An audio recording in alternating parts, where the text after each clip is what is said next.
L'Inter è l'ultima squadra tra quelle ai vertici a scendere in campo nella 30ª giornata di Serie A, ospite della Fiorentina in quella che sarà l'ultima sfida prima della sosta per le nazionali, con le altre squadre, le rivali che hanno cominciato a muovere un po' la classifica. La prima è stata il Napoli grazie alla vittoria contro il Cagliari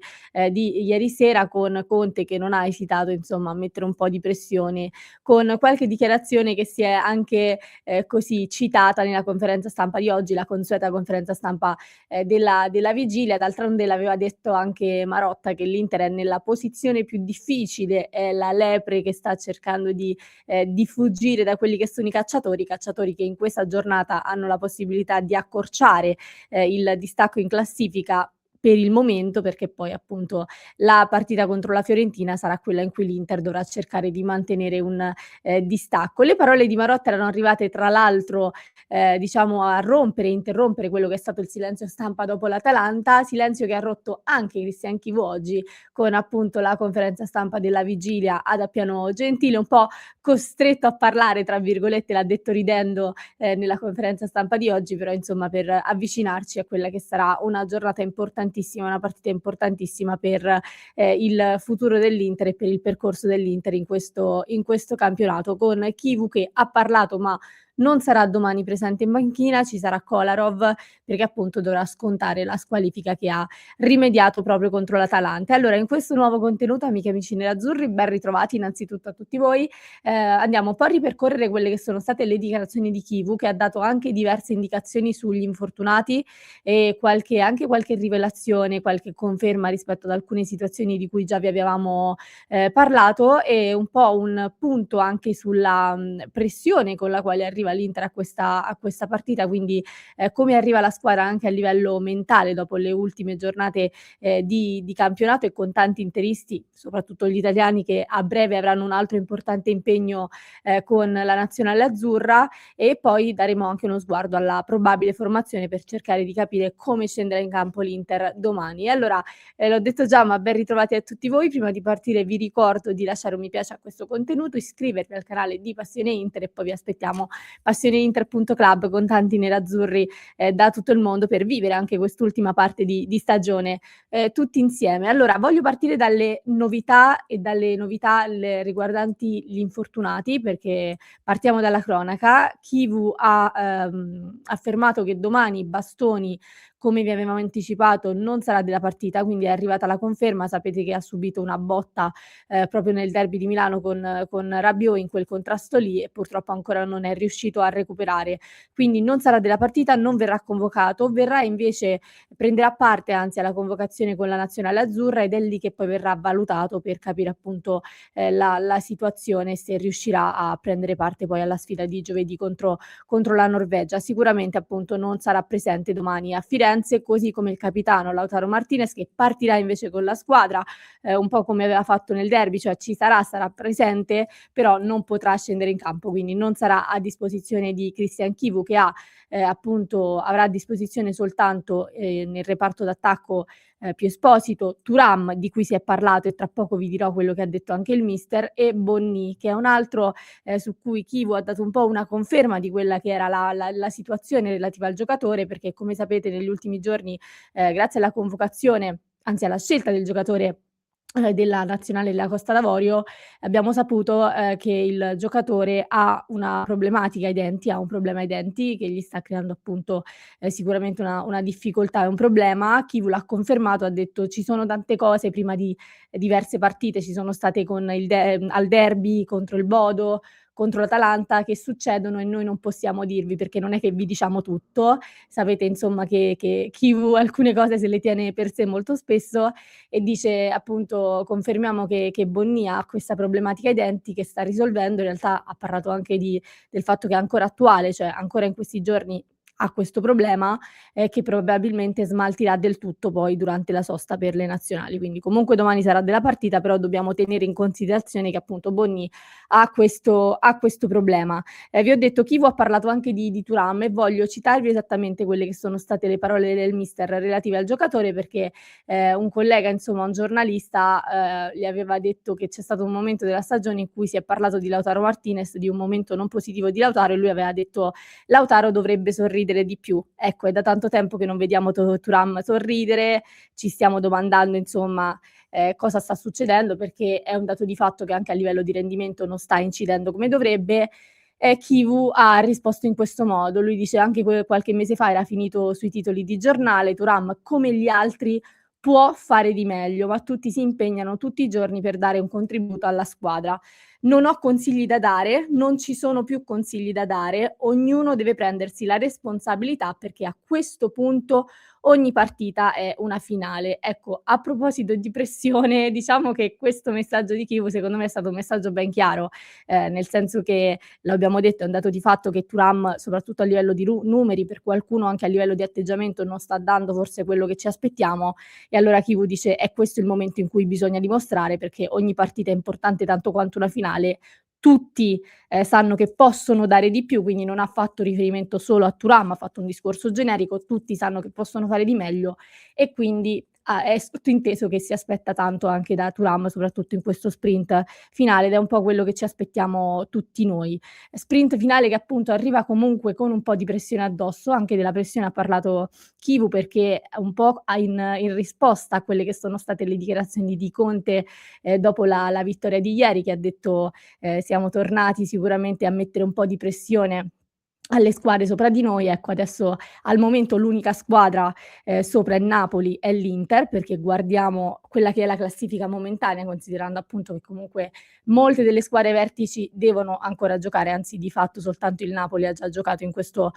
turno di campionato, quindi dice: "Torniamo a mettere un po' di pressione". Il distacco sicuramente è ancora importante, ma mancano 9 giornate, e lo stesso Kivu dice: "Il calcio è fatto di pressione", tra l'altro nessuno ha escluso, nessuno ha tenuto fuori alcune squadre, e secondo me Kivu ha fatto bene a fare questa specifica, perché lui ha detto: "Noi non abbiamo mai parlato del fatto che l'Inter,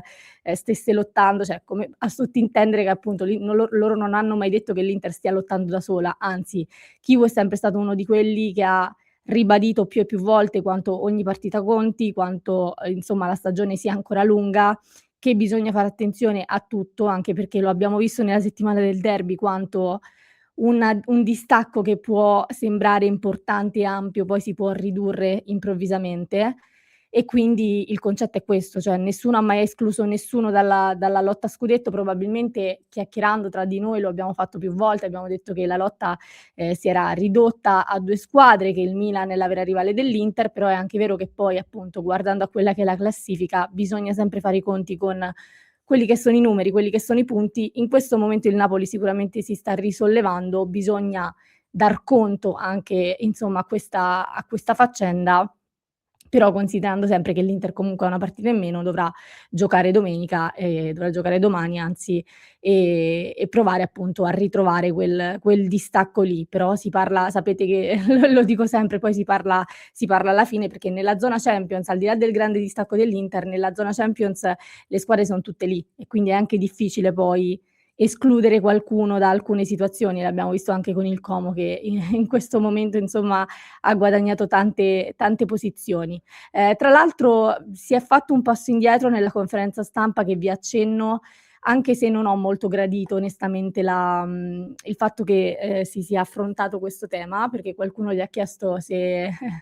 insomma se c'è un rimpianto per quello che è successo contro il Bodo, quindi visto che sapete tutti che appunto il Bodo poi è stato eliminato dallo Sporting Lisbona, che ha ribaltato il risultato dell'andata. Kivu ha detto: "Io non devo sprecare energie, soprattutto in questo momento, pensando al passato, ma devo guardare soltanto al presente e il futuro." Ecco, questa mi sembra una chiusura perfetta, ecco, alle critiche, alle polemiche, che sono state fatte sul percorso dell'Inter in Champions, che sono diciamo sacrosante, perché anche noi siamo rimasti delusi, abbiamo sottolineato più volte quanto quell'eliminazione in quel modo sia stata una grande scottatura. Allo stesso modo, ecco, piangersi addosso è la cosa peggiore da fare, soprattutto in un momento così concitato. Quindi Chico ha fatto bene, secondo me, a troncare subito l'argomento e dicendo: "Adesso noi guardiamo soltanto avanti senza tornare indietro". L'ultimissima cosa che vi voglio, sottolineare, anzi un paio di cose sulla conferenza stampa e poi andiamo alle probabili formazioni, è anche il discorso del calo fisiologico, cioè del calo della squadra, perché in tanti in questi giorni, ci avete scritto insomma che vedete un'Inter anche un po' più spompata, un po' più stanca.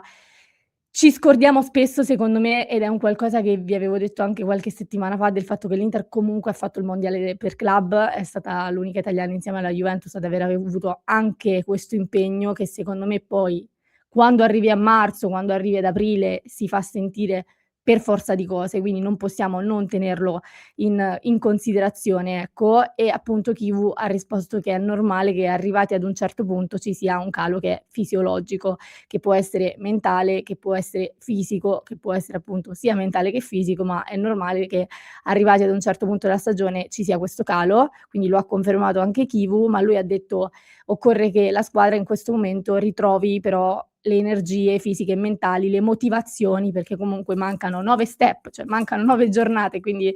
diciamo che anche lui si aspetta che un po' si spinga, in una direzione che può portare ad un'eventuale vittoria, quindi serve un po' stringere i denti, ecco, assolutamente. E poi ha detto anche sul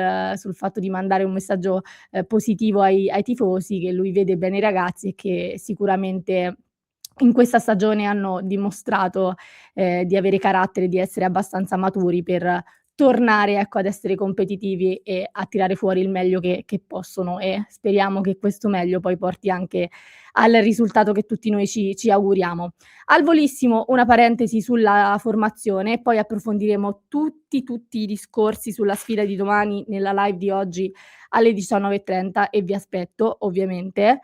Questo è il probabile 11 di Fiorentina-Inter, con Sommer in porta, Carlos Augusto che andrà a sostituire Alessandro Bastoni, come ha già fatto anche contro l'Atalanta, Akanji al centro della difesa e Bissek a completare il terzetto. Çalhanoğlu torna tra i convocati, questa è sicuramente un'altra buonissima notizia, e c'è un ballottaggio ovviamente in cabina di regia, per il momento però sembra che possa partire anche dal primo minuto, quindi lo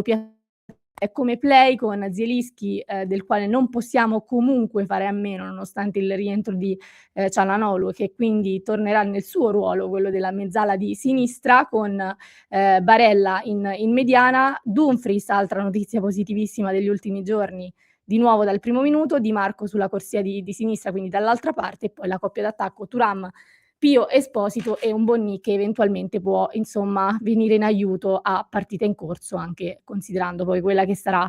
la condizione fisica del giocatore. Vi aspetto nei commenti per sapere innanzitutto se c'è qualcosa, come sempre, della, conferenza stampa di Kivu che volete segnalarmi, anche un po' una vostra impressione su quelle che sono state le parole di Kivu, la vostra formazione ideale per la partita di domani e le vostre sensazioni. Poi, come vi ho detto, affronteremo tutto anche nella live di oggi delle 19:30. Nel frattempo io lascio un contenuto al link in descrizione per chi ci sta ascoltando in podcast, se invece ci state seguendo su YouTube vi basta cliccare qui.